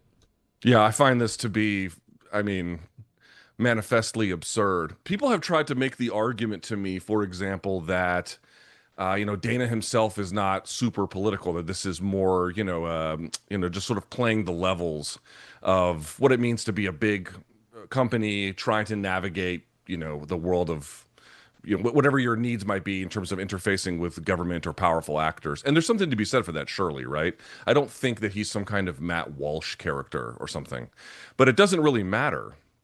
It doesn't matter because what they did was, again, after January 6th, one of the very first places that Trump went was UFC, I think it was the trilogy between Conor McGregor and Dustin Poirier. I believe UFC 246, could be 240 something else. I forget exactly what the number is, 264, something like that. But it's the trilogy in July of 2021. It was the same within the span of days of the time where he went to CPAC. And if you actually, I did a whole video on this, you actually look at when Trump goes to UFC events, not always, but pretty often, it's in close conjunction with when he was getting indicted and by the way, held for liable for crimes in New York State. It was when the Jack Smith case was sort of ongoing in all its various dimensions. So he's getting mugshots, he's in Atlanta, he's getting hauled around. And in close proximity, he would go to these UFC events to kind of sort of rally support for him. Dana White, in fact, was very explicit about this. And my point is very clear. Like, whatever Dana White's personal view about the world, and maybe he doesn't hold all the same views as, for example, Stephen Miller, it doesn't matter because he was a chief architect in returning a political project to power. You own what comes with that. You cannot distance yourself now. It is absolutely too late. So this idea that now we can come to a place after you've changed the fan base, after you've turned MMA into a vector for right-wing politics, now it's time for kumbaya? No, it is not. There is no coming back from this. And the destruction that Trump has wrought upon us is only, frankly, just beginning. And the UFC was very, very clear that they were big supporters of the president. And I intend to make sure everyone understands that connection as things deteriorate. You know vastly more than I do, so please inform this with as much reported detail as you can. The criticism that I keep hearing that Dana White has checked out, that he doesn't care about UFC the way that he used to, that he's involved in a bunch of other stuff, and his lack of touch on things can be seen. Fair or unfair? Largely pretty fair. Largely. Not entirely, but largely.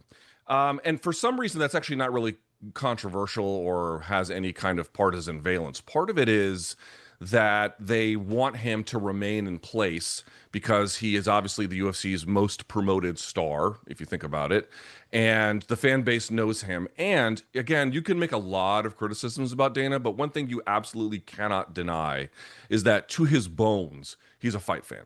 Like, that's real. And I accept that that's real, and I think everybody has to. Whereas somebody like Mark Shapiro, who's the chief operating officer of TKO, I mean, he could go to fights the rest of his life, and I would never consider him a fight fan. By the way, small little note there, Dan. You may recall Mark Shapiro was the guy Dan Snyder hired back here. I live in Washington, D.C., to turn the Six Flags franchise around in the late 2000s. Couldn't really do it, but any event, a little bit of a small. Yeah, then he became Stephen A. Smith's agent. Yeah, right. So you get the idea. But in any case, you're asking about whether he's checked out. There is simply no doubt. They have removed a lot of power from him, right? And by his own admission, he doesn't really do matchmaking anymore. He claims he doesn't really do fighter contracts anymore. Now, he is in charge, as I understand it, of the television broadcast, for example, the production elements and how it all looks and how it all sounds. Obviously, he has a role kind of as like a figurehead. But I think the amount of success that the UFC has had and the monopolistic control, this is my opinion, take it for what it is worth, it has made them lazy. It has made them lazy and a little bit sitting on their ass in terms of, kind of they used to crack the whip on their competitors, and there aren't any competitors anymore. And so between the market control that they have, as well as changing Dana's role within the company, he'll do these announcements for these fights, and he's like reading off a sheet of like stats. And it used to be the case he would like announce fights and then he'd be aggressively pitching you on why they matter. He literally cannot do that for the most part. So I would say that there is absolute validity to those concerns. If he shows up, because he's missing a lot of these press conferences too. This White House event is a logistical nightmare. So what do you believe the biggest issues are? In terms of its logistical challenges? Or otherwise, right? It doesn't have to just be logistical. You might be worried about safety stuff. Or Alex Pereira, how he's going to fare on the ground with Cyril Gane. Dan, it's a very important question. Can Justin Gaethje hold the right hand of Ilia Topuria? It's a lot of questions to be asked. I mean, just on the logistical side, I honestly don't know how they're going to do it. So I've looked this up. I mean, they're going to do it. I'm not saying that they won't pull it off. They've been pretty good about, achieving logistical challenges. But on the security side of things, man, I just don't know how this is going to work. So Obama, in the last year of his office, held a kind of quasi South by Southwest knockoff event on the South Lawn, and it had about 1,000 people there, and they did that pretty successfully without much issue. Different time, different presidency, but they pulled that off. They're talking about 3,000 to 5,000 people just on the White House lawn. Many of them will be troops that they're going to bring in, which I don't think is a bad call necessarily. But there's going to be a lot of the, DC, McLean, KPMG, Booz Allen kind of class of people there. They're all going to have background checks to get in. Getting into the White House, getting out of the White House, getting 5,000 people into the White House, to say nothing of the fact that what they're claiming, and we'll see if this ends up being true, is that the fighters are going to walk out of the Oval Office onto the South Lawn. And that certainly creates a grand physical thing to show on television. But dude, how are you going to do that with all of these managers and all of these like agents and all of these like just training partners and coaches? And like, it just seems like it's a lot. I don't know how that's going to work. And then beyond that, I'm kind of interested to see just how the rest of the world receives it. I think the thing that you have to understand is inside MMA, they're looking at this like, hey, look at the amount of triumph that we have. We have ascended to the top halls of power. That's what we've done. And so they're looking at this as like, look, we've arrived. And there is something to be said for that, certainly. But to me, the argument is you did that. You actually made that final ascent by making a partisan turn. And in making that partisan turn, there comes a series of benefits, certainly, but a series of costs as well. And I'm very curious to see in the end, and just depending on how much Trump magnification the broadcast actually delves into, what this does to the brand or the sport, which, by the way, has some issues beyond just, in fact, I would argue even bigger issues, beyond just the partisan turn it's taken. Luke, TKO oversees WWE and UFC, and very recently there seems to be a turn amongst the wrestling fans against TKO, the decisions they're making, being priced out, taking a WrestleMania to Saudi Arabia, and they've got this whole creative arm that the internet wrestling community seems to disagree with.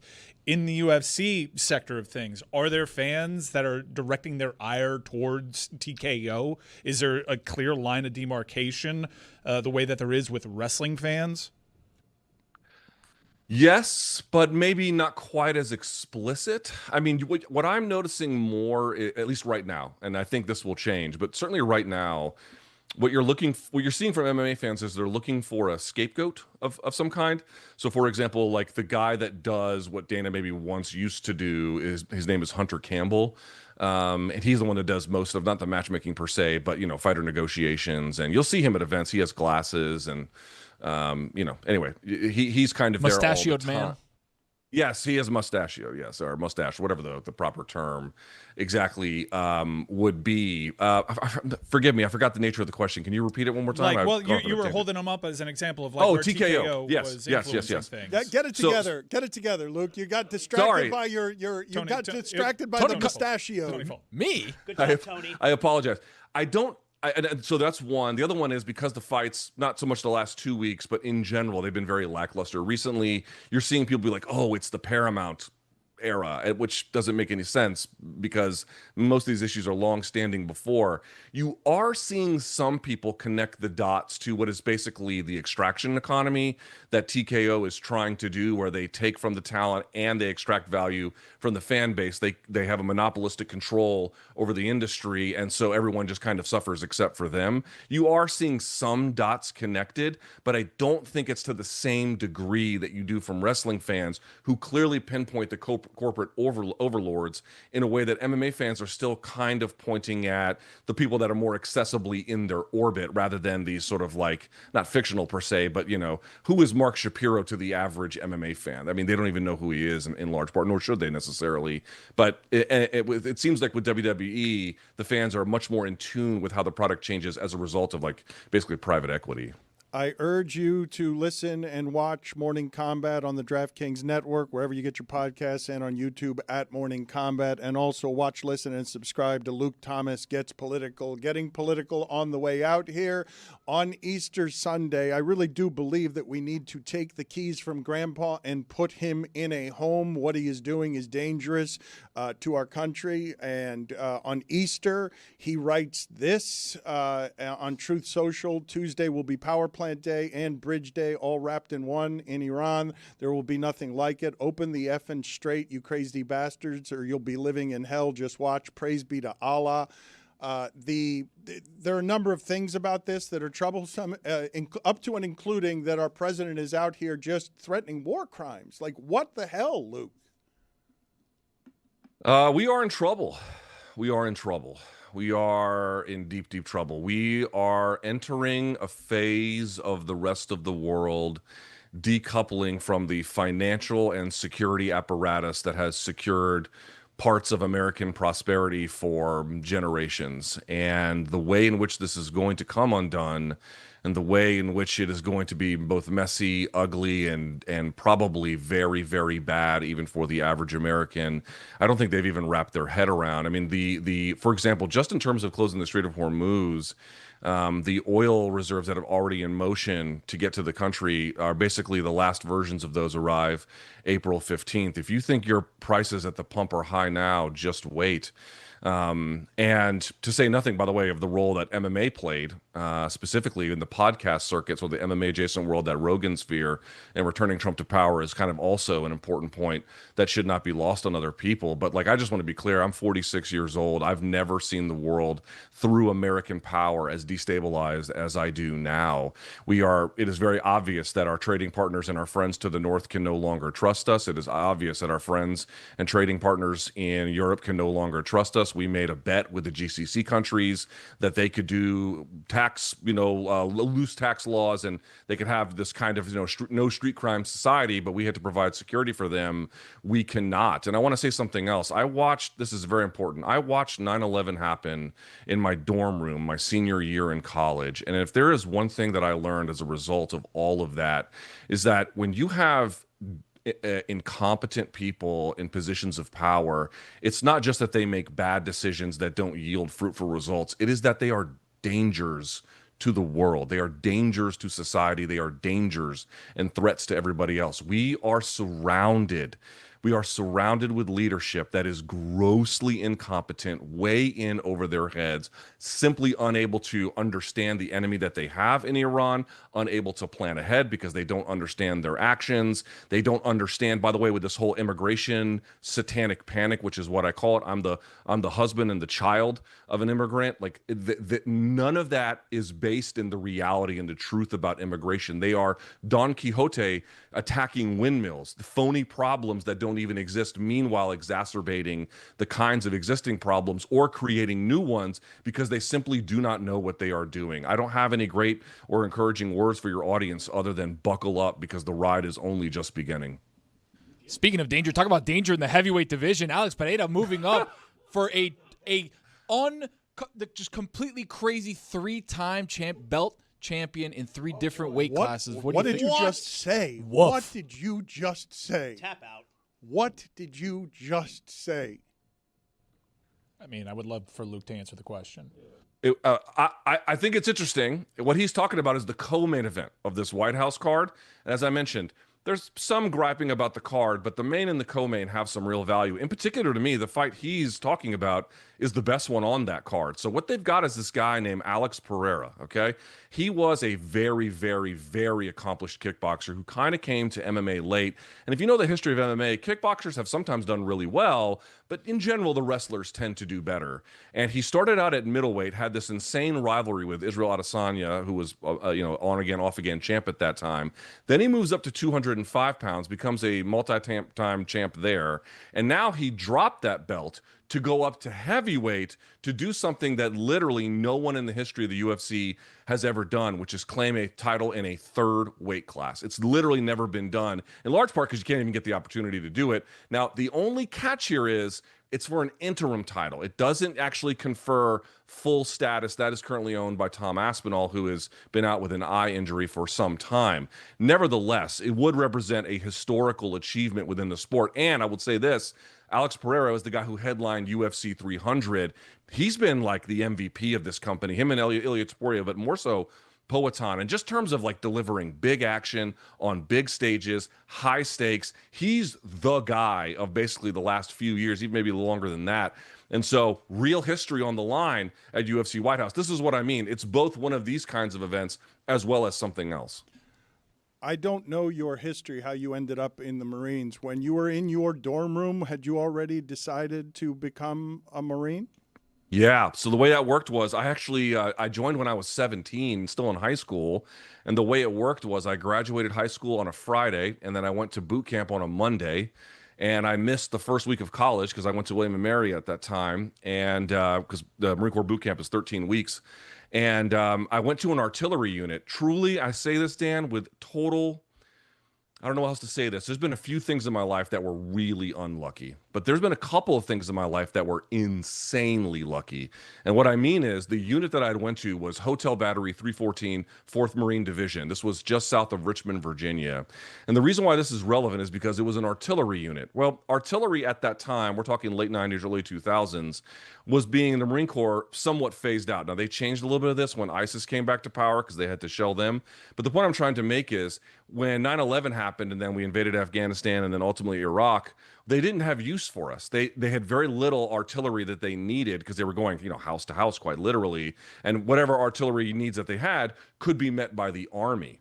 And so what ended up happening was I get out a few months later, 2004, I get out a few months later, my unit gets converted to a rifle company, and then they get sent to Fallujah to go do prisoner transport, which of course means they got shot every single time they left the base. I got to skip all of it by virtue of just how the Marine Corps was constructed, my MOS, the whole 9 yards. I consider not having to die for Dick Cheney and George Bush or be mentally affected by whatever you want to say, one of the truly great blessings of my life. Luke, you do a great job. Thank you for the time. Hope you're on with us again, sir. Anytime, Dan. Now, Tony, you had such a good joke there to end a really. I talk to Luke on a semi-regular basis about MMA. Tony, I need you to back off a little bit. So let's get the coaching. I need you to just back off. I understand that you want to be defensive about this. Mike has been trying to hold you. And while Luke was giving me his history in the Marines, I heard you say in my ear just the single F-word expletive. And I assume it's because Chris had replayed for you in there the sound of you trying to say whatever you were trying to say about Pereira to Luke Thomas. So before we play the sound, can you tell me now what you were trying to say? He got what I was trying to say. What I'm asking you. What I was trying to say was Alex is going for a historic thing, which is winning a championship in 3 different weight classes, right? So that's what I was trying to ask him. What does that historically mean for Dan's point. He doesn't like it. Let's hear what you actually ended up saying. For a just completely crazy 3-time belt champion in 3 different weight classes. What did you think? just say? Zaz. Look, that's good tape and bad tape. Because the joke, the timing, you slide The in. joke was even in it's there. Perfect. The joke was I right in know, the beginning. I know. You slide in. You want to talk about danger, and then that's a great setup. Just get right to it. But then you said too many words. The issue is that the 3-time Tony, shut up for a champion- second. Play it again, Chris. For just completely crazy 3-time belt champion in 3 different weight classes. What did you just say? It's an unfair edit. What do you mean? That I agree with. You cut out the good part. It's a great joke. I wanted to say, speaking of immigrants, Alex Pereira. I went with danger instead. Yeah, you should have said that too. Which is why I got tripped up when I was asking the question. I was like, which one am I going to go with? And then I saw Dan staring at me, and I was like, all right, I have 6 seconds to say a 13-second question. 3-time belt champion. This is an opportunity to get better. That's what I like about it. You know about that completely crazy 3-time belt champ? I don't even want to hear from you. You say that 6 times a week. What are you on about? They should give him. They should give him. If he wins, they should give him that completely crazy 3-time belt champion belt. Crazy 3-time belt champion in. Miss me yet? It's such a pathetic voice. This is bad. Jeremy's dunking on us. All he does is write on his little whiteboard over there. He's been funny today on the board. He's funny when he doesn't talk. But I don't think he's ever made a mistake as large as Oh, this please. one. He has a 27-minute question. Did you Completely understand crazy it? 3-time belt champion. Zazdal, what are your thoughts there in general as you delight more than most in Tony's failings? I'm embarrassed for you, man. Luke Thomas, you think I talk to him, a couple times a year. Semi-regularly. You're a sucker now.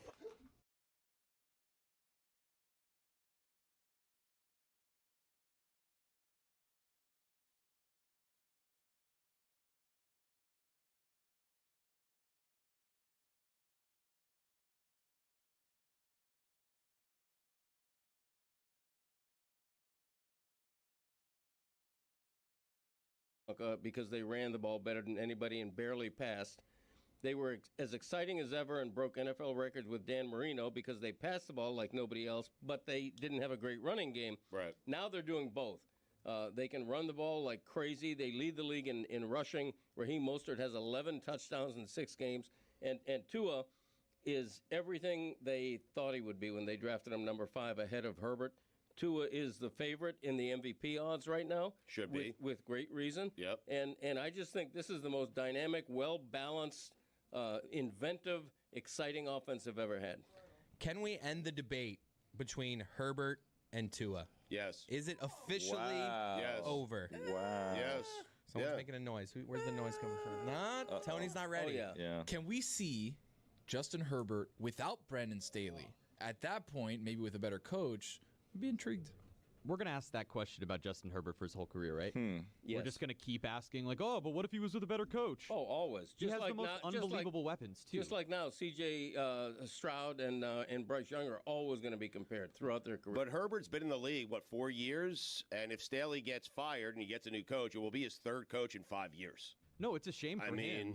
He's a really great quarterback, but I guess it's the way that we're constantly doing these comparisons between the two of them when one of them is not only winning, but breaking all of these records statistically and having a spectacular season. Obviously, like, the system has something to do with that. It would be crazy to say that it's not Mike McDaniel in some capacity, but also different quarterbacks fit in different systems different ways, and Justin Herbert has his flaws that maybe wouldn't work if he was just in the system. I think there's so many people saying, oh, well, if Herbert was in Tua's spot, it would be even better. I have no reason to believe that's the case. I have something that's probably not popular, especially down here in Miami. Oh, boy.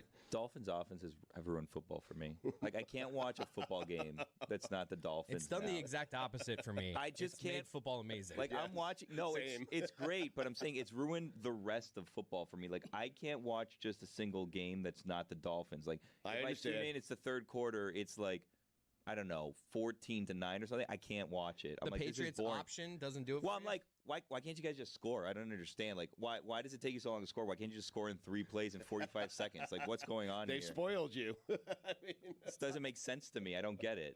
Is that what Iowa is like? I can't imagine watching Iowa football. No, we don't score that much. That's crazy. Why Billy, not? they won a game 15-6 over the weekend. But why don't you just try having everyone Yeah. go in motion You and guys should score throwing the more. ball? Yeah, why don't you just score more? Just get all the fast players in Get the those country. tight ends running early. Yeah, why can't you just do that? I don't get it. There have Me been neither. so many seasons in the past, so many Dolphin seasons in the past, where if they're behind 14-0 in the first quarter, Right. the crowd is leaving. Everybody's giving up. The game is over. The game is over. Tua was Correct. laughing on the Yes. sideline after they scored the second touchdown, and I'm like, whoa. Right. Because I thought they were going to come back, but I'm like, I don't know. That's We're just- supreme confidence. He You was know what? smiling after the second touchdown on the sideline. When they were behind 14-0, they were still, you know how the odds update now?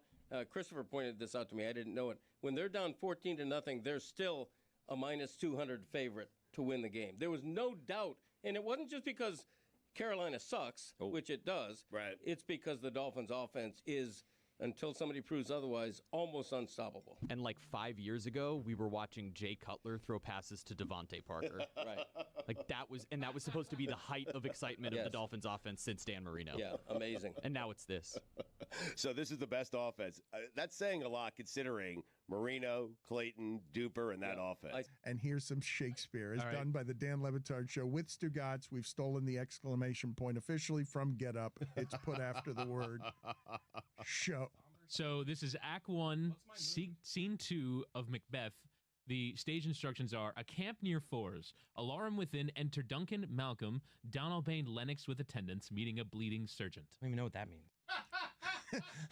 Jessica, you have played the role. All right, so wait, can we set the scene? Thank you, Mike. Can we set the scene, Mike, from high school? Can you give Chris Cody his motivation on, because he didn't even understand what Whittingham. Am I happy? Like what? Am I like distressed? What, Okay. In what You're distressed. condition does the distressed? Okay, very good. Good confidence there.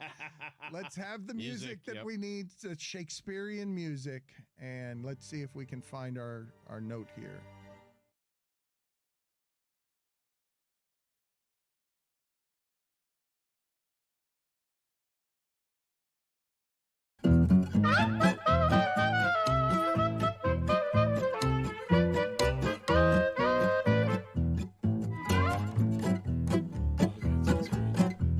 Against the spread. Against the spread. Against the Spread is presented by DraftKings. DraftKings, the crown is yours. Roy, what do we got? All right, we got Blackhawks at Sharks tonight. Big game for the Sharks. 6 straight losses after a road win for the Blackhawks. And in this matchup between the Blackhawks and Sharks, the home team has covered the puck line in 6 straight games. So go with the Sharks. They need this one. They are the favorites at 1.5 goals against the spread. Tony. Going with the national championship tonight, Michigan versus UConn. The Wolverines are getting -6.5. I'm getting them on DraftKings Sportsbook. Tony, Jesus, get your shit together today, please. Like, the microphone's right in front of you. -6.5. I'm going to take Michigan against the spread against UConn, who's, getting to the last of their deep breath. Compose your thoughts. destiny run. Ends tonight. My boy is rattled. Maybe water. I can't get a word out. Go for a Everybody wants to jump down my throat. Can't even get thrown out. You know I'm not a cuck. That's his gimmick. Michigan -6.5 against the spread. Thank you, Tony. Appreciate you. No, you don't. No, you don't, by the way. No, you don't. Not today. You do not appreciate it. Get some fresh air. Appreciate you trying to power through. I didn't say I was going to appreciate you in general. I appreciate that you've tried to power through when clearly you're falling apart. I want to show the video audience something that the audio audience will understand, because the swallowing of tobacco is something that is very unpleasant. I have told you guys the story before here of the one and only time that I had chewing tobacco. I was bothering my father, My father had a bad habit of he'd just walk through a grocery store and he would just grab things off the shelf. And if he wanted to open them, he would open them. And it was rude and criminal.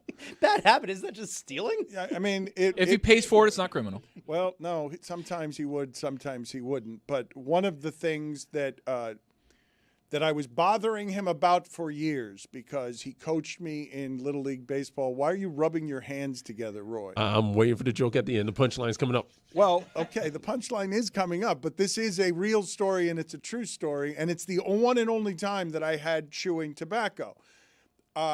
I don't remember why, but it had to be because Major League Baseball players had huge chaws of tobacco in their mouth. I was bothering my father for a long time about wanting to chew tobacco.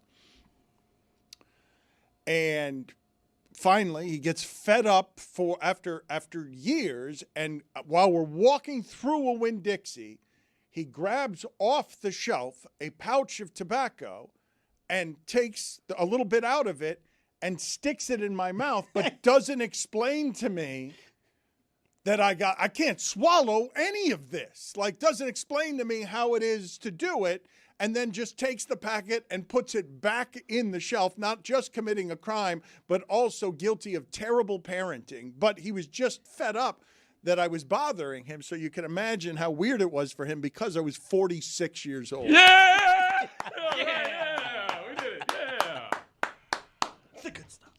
So here is video of Craig Counsell chewing tobacco poorly. And we've all been here. He's in the dugout, and he just gets that gagging, the gagging look. Embarrassing.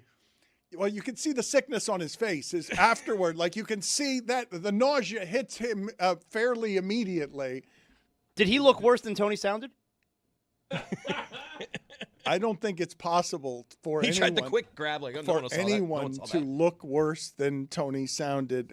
Let's update our tournament here. We finally got our finalists. UConn is back in it. Can you guys look something up for me? When's the last time? It hasn't happened this century, right? That a team has played in 3 championships in 4 years in college basketball, in men's college basketball.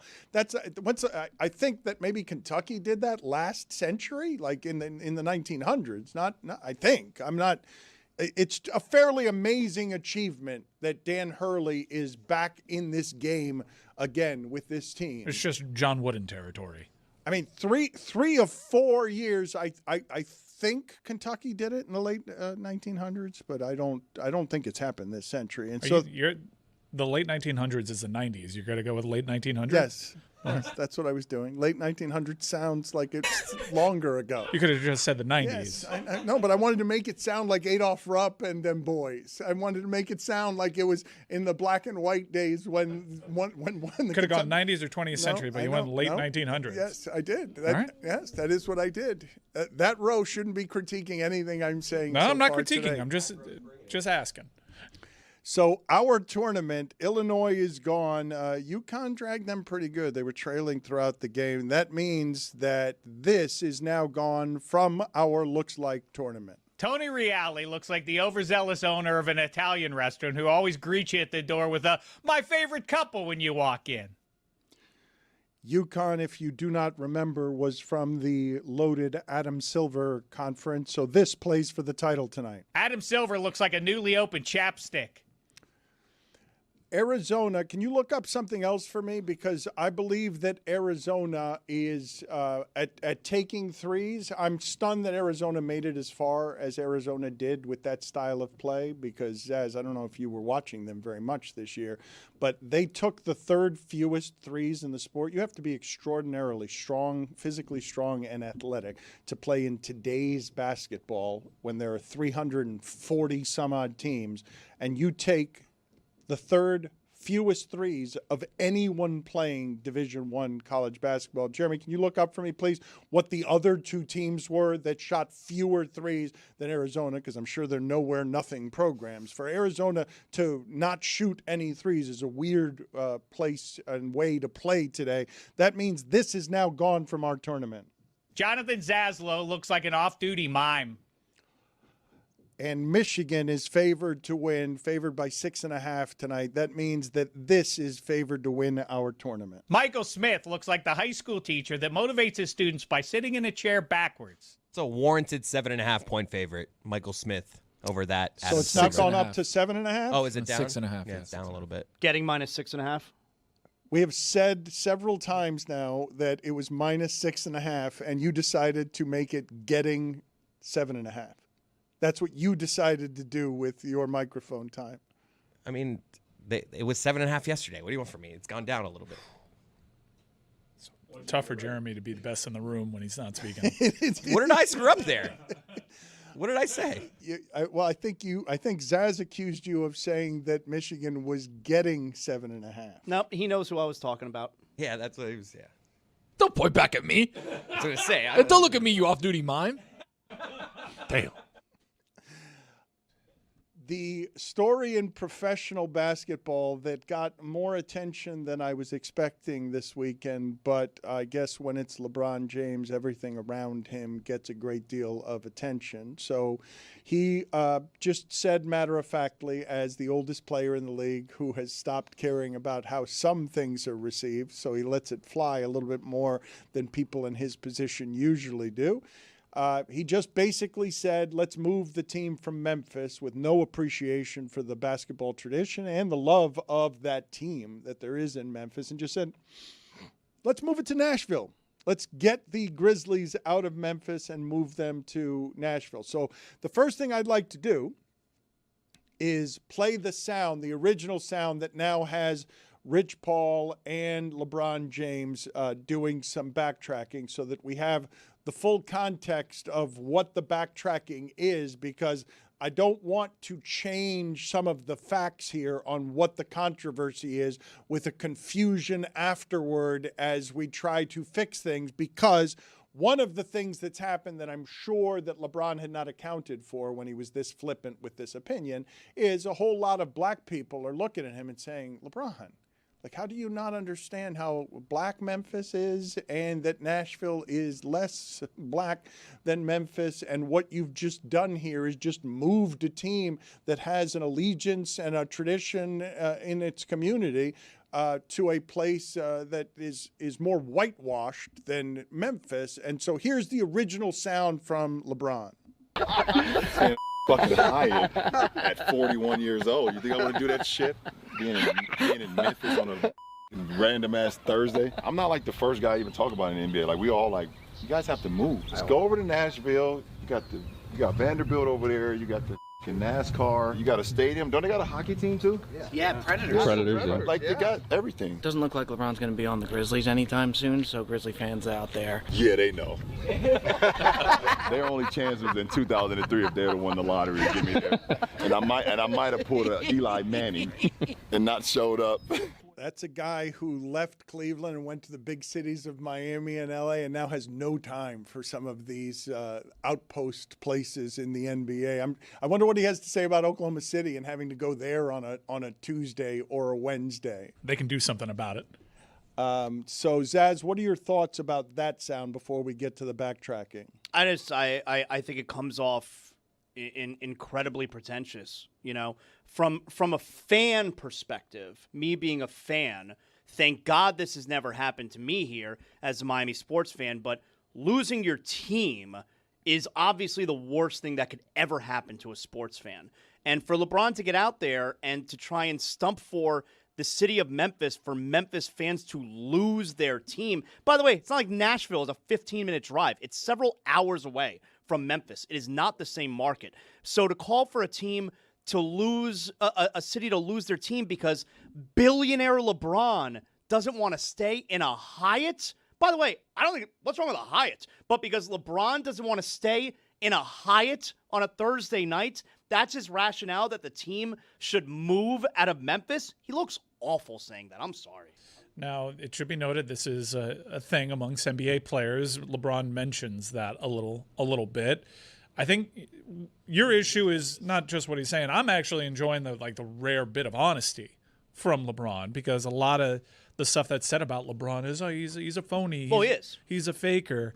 And I guess he's given people the opportunity to say that because he's kind of backtracking a little bit. But in that moment, he's incredibly honest. I kind of like that side of LeBron. Oh, he's allowed to say that the team should move out of Memphis, and I'm allowed to say he's a dick for wanting a team to move away from the city and a fan base. Like, it's a lousy thing to say. Can you imagine Patrick Mahomes coming out and saying, Buffalo, boy, the weather, nothing to do there, Bill should move?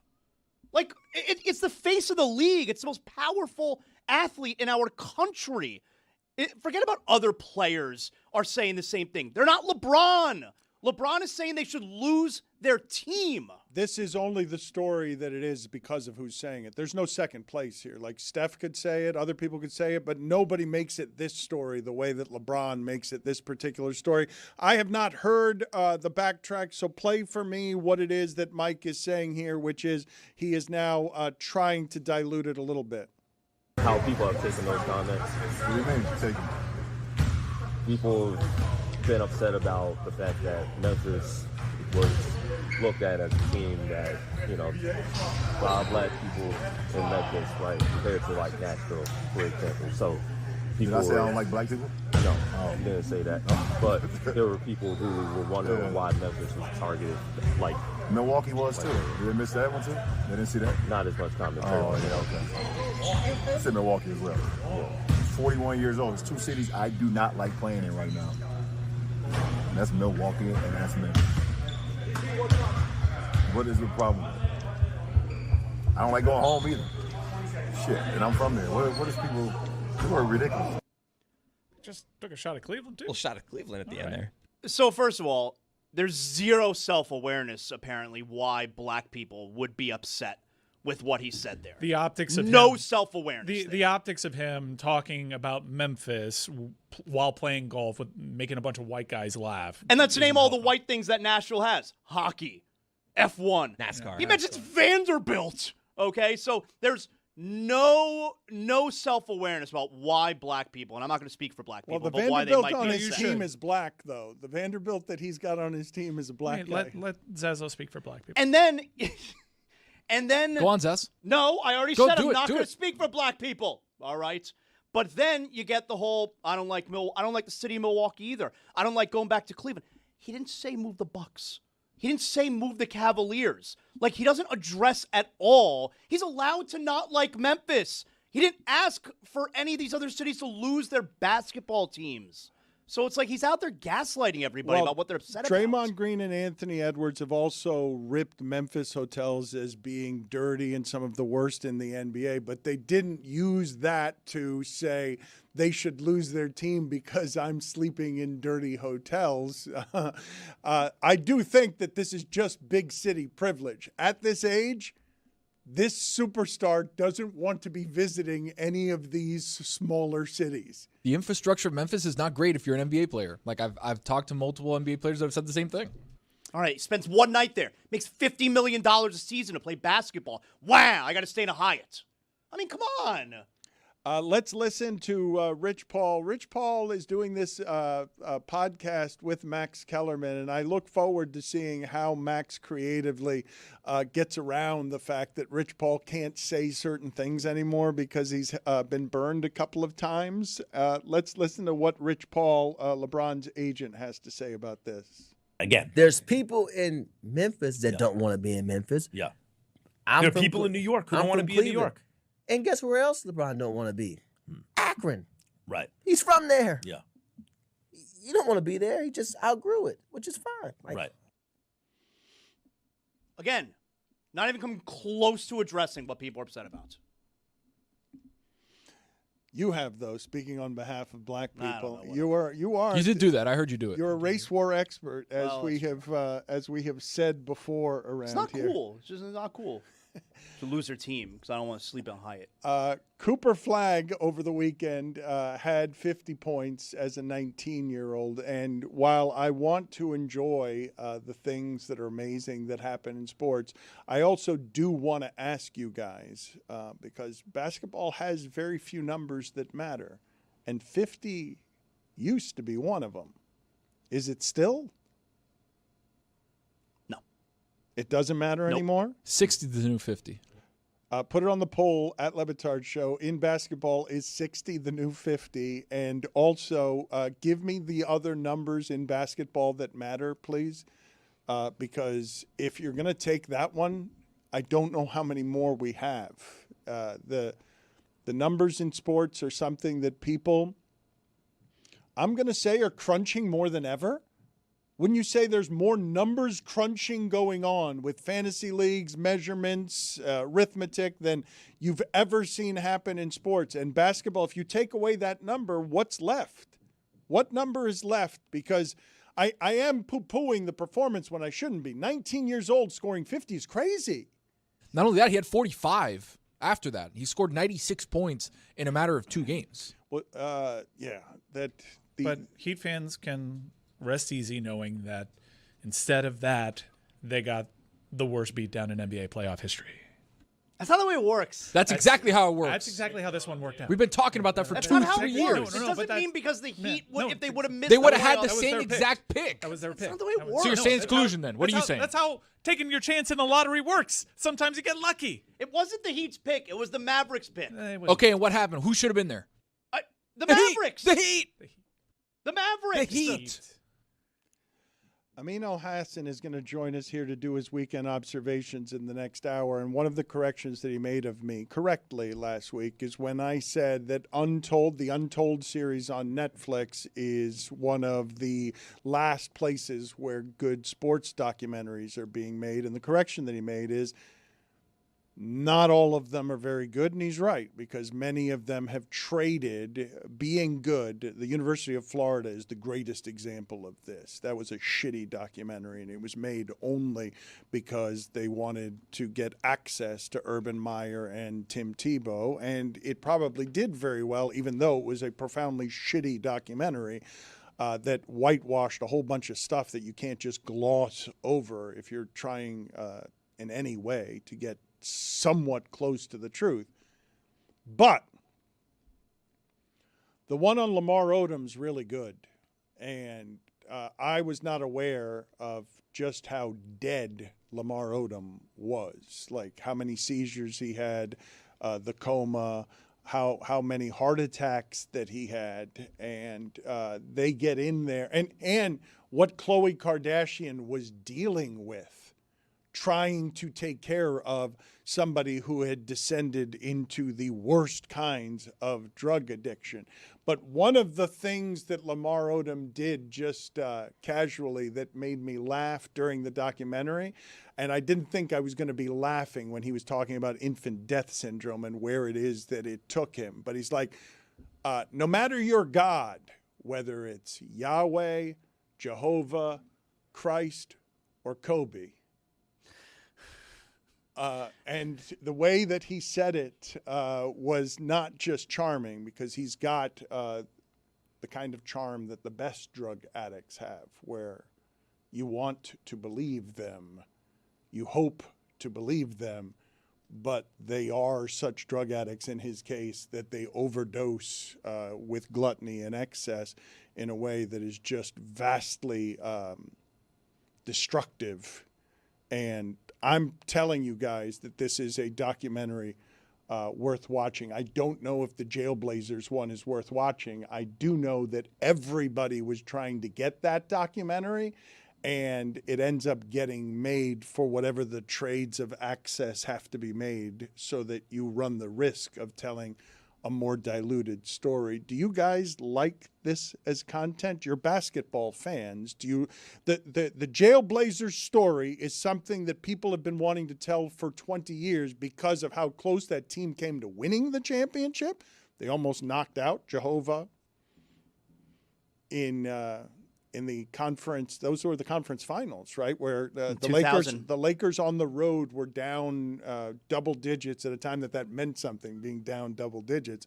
And that team could have won the championship, even though it was as publicly flawed a team as any that has ever existed in basketball, and would have been a deeply unlikable champion because of everything around them. But I am interested in hearing and seeing how bad their behavior actually was, or whether it was just weed and technical fouls that got represented in a different time as that team's out of control. They're smoking so much weed and Rashid can't stop getting technicals. Like, were they out of control? I know that Portland had a problem with them, but I don't actually know. I don't remember if I was colored by the time and missed some things because I had blind spots about how that team was covered because there was the occasional arrest, but it may have been just because they were black dudes and there was weed and technicals. Yeah, I remember it being a real conflict with the city. You know, it's one thing to have a team that there's this perception of behavior, drugs, that kind of deal.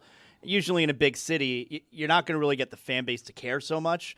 But from what I remember, like the city of Portland didn't exactly agree with the team that was representing them. I think what's cool about this conversation is that we have two different generations, right? Like Zaz remembered it vividly, watching these guys, understanding, hey, like something is not right with this team. They're just like crazy and out of control, whatever. And like at 2000's Western Conference Finals, I would have been 9 years old. So I'm watching this as like, oh, Kobe, Shaq. But then these guys, like, who are these guys? What are they doing? Like, what's the deal? And then my dad was like, oh, they call them Jailblazers. I was like, what? But it says Trailblazers on the thing. So it's like watching them and getting to relive and maybe look back with the sensibilities of now towards the past and maybe look and be like, hey, weren't that bad. Even back then, there was a generational difference in how it is that team was absorbed, even in Portland. Like, that was a rebellious team, and young people love, man, basketball has done so much with the young rebel who's coming up, whether it's Allen Iverson or someone else that is anti-authority. I don't remember Bonzi Wells being a bad dude, but I remember him having the reputation of being a really bad dude. And that's not my experience whenever I've interacted with him, but it was public perception. Do you guys have interest in this Lamar Odom story? Because just the Khloe Kardashian part of it is fascinating. The choices that he made there because he wanted to be somebody in ways that are, vanaglorious and empty. I'm not sure that I have interest in the Lamar Odom one because I think it's going to make me, rightfully so, see Lamar Odom in a much different light than I want to remember You him. will not be surprised that he tried cocaine for the first time in Miami.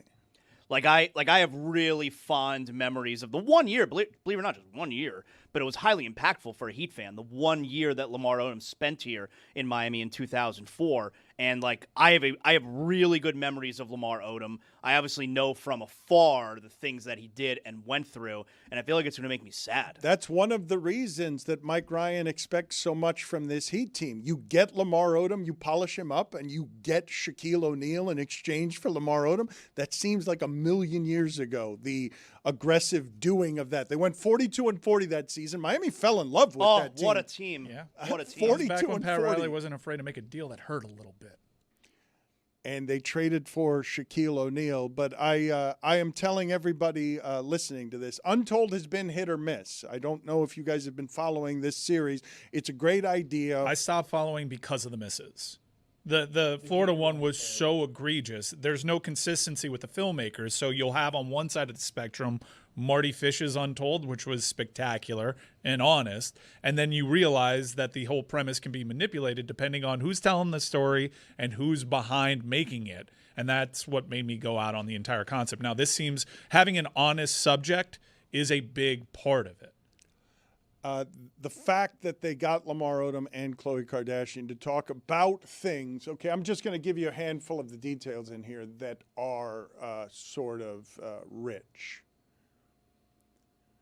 Lamar Odom is on his deathbed. He is dead. He's been dead for 3 days, and all of a sudden, out of nowhere, someone who hasn't been in his life for a long time, his father just shows up seeing what's his, what do I get here? And eventually they have to just run him off because so many people are just showing up at the hospital. They give him a pair of sneakers and a place to stay for the night. But So he showed up to see what he can get because his son was dying? yeah, hadn't been in his life for a real long time, and then got bought from the storytelling in here for a $100 pair of sneakers and a place to stay for the night, where just one of the details here that will take you inside of this. Like generally speaking, right? The reason these documentaries get diluted and become something that isn't the truth when you exchange it for access is because the people involved are ashamed of something and want to polish it for your perusal. This is not that.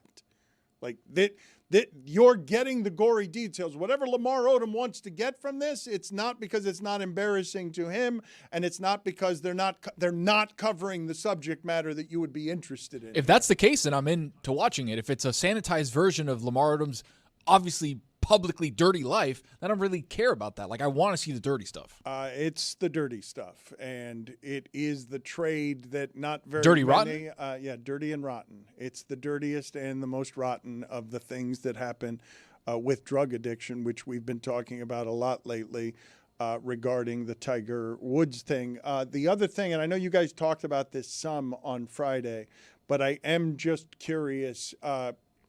Wherever it is you make your appraisals of human beings with defining acts, Tiger Woods has had a long, storied career, and he's got an awfully complicated life off of the course in terms of how people receive him. And as Mike Ryan pointed out last week, as he goes through this very human frailty, there are a whole lot of people who are rooting for him, who are trying to support him despite his demons.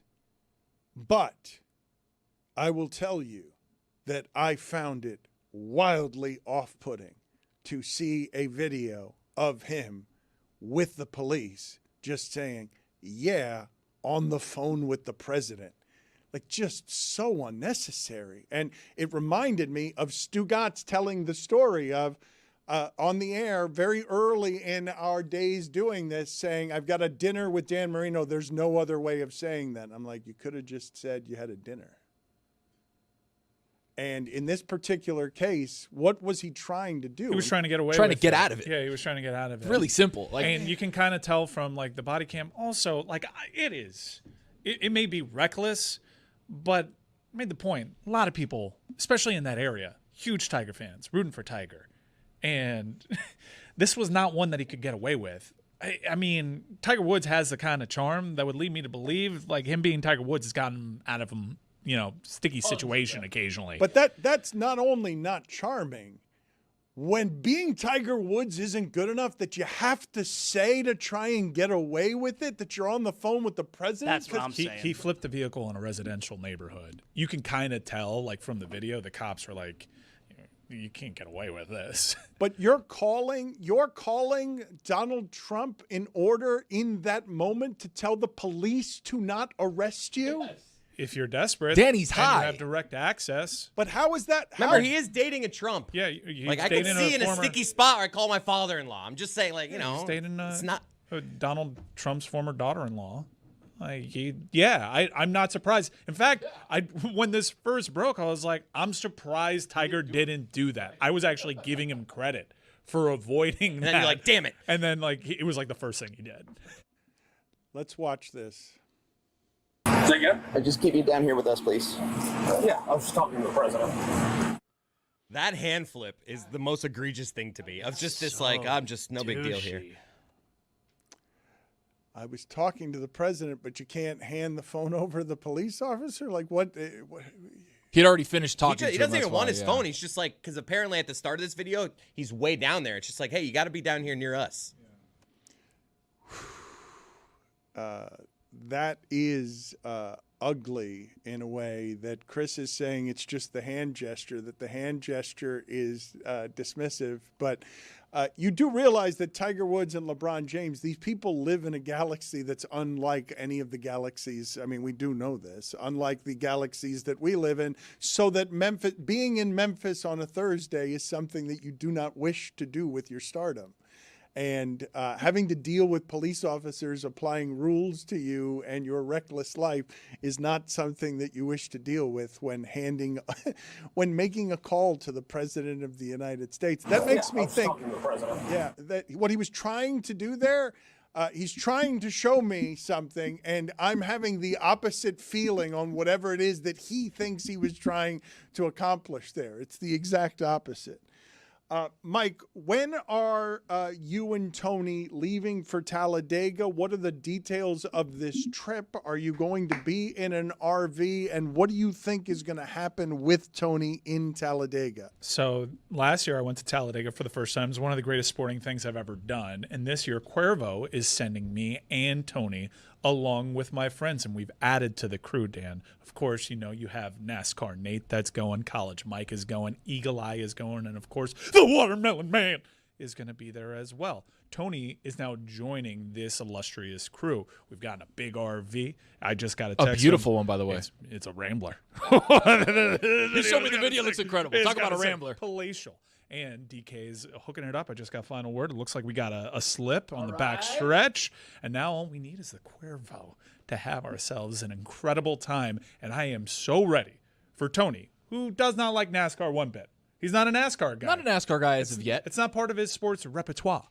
But I cannot wait to introduce Tony, a very Miami dude with no real sense of what's going on with the left turns, into Talladega. That's swimming in the deep end, folks.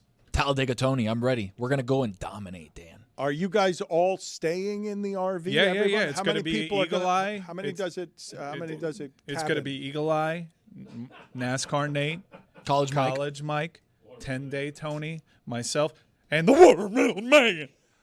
Roy, you're laughing at me for using cabin as a verb there, but an RV houses? What is it? Sleeps? An RV stay there. sleeps? The Rambler. Everybody's got a bed, including the Watermelon Man. Some cots? No, cots. God, no. Cots. How many does the RV sleep? I want to hear more about the RV. A dozen. It could sleep up to 9. We don't have that, as you know. Like, and that includes? Myself, 10-Day Tony, NASCAR Eagle Eye, Nate, College Mike, NASCAR Nate, and the Watermelon Man. Can I come? Which parts are you looking forward to? Talladega Tony? Boulevard, Dan. It's a special party. I once went to Talladega Boulevard. Well, I've only gone once, and I tried to pay with cash, and they said we don't do that around here. I'm like, what? Como, what? No, we're not allowed to actually charge you. You just pay whatever you want. It's kind of like a barter system. What? There's like 7 live music stages that are all built that week. There was an open air gentleman's club. There's a sports bar in which you pay them $50 and you get NHL playoff hockey on. It is the best party in NASCAR, and I cannot wait to go with Eagle Eye, NASCAR Nate. Who else? College Mike, 10-Day Tony, and? the Watermelon Man. Tony, you learned the song yet? Talladega. There you go. You're going to Keep hear working. that 35 times a day. Well, it's all in the infield, right? That's where the party is. The infield. The We're in infield the infield, at right? Talladega, people have no idea. Like, you can fit like 17 Magic Kingdoms inside the infield at Talladega. There's no way. You're lying No, to me. it's huge. Including? You're going to see. When we walk around and we take the walk from the RV, it's going to be you. It's going to be NASCAR Nate. Who else? It's You. going to be Eagle Eye. It's going to be me. It's going to be College Mike. And leading the charge is going to be the Watermelon Man. I'd like to go back for a second because I don't believe that we or the country at large is talking enough about either Joe Adele or the minor league center fielder who had a home run go off of his forehead. I will again point out the impossible to improbable physics of having a ball at an angle hit you on the forehead. I'm going to say this again, okay?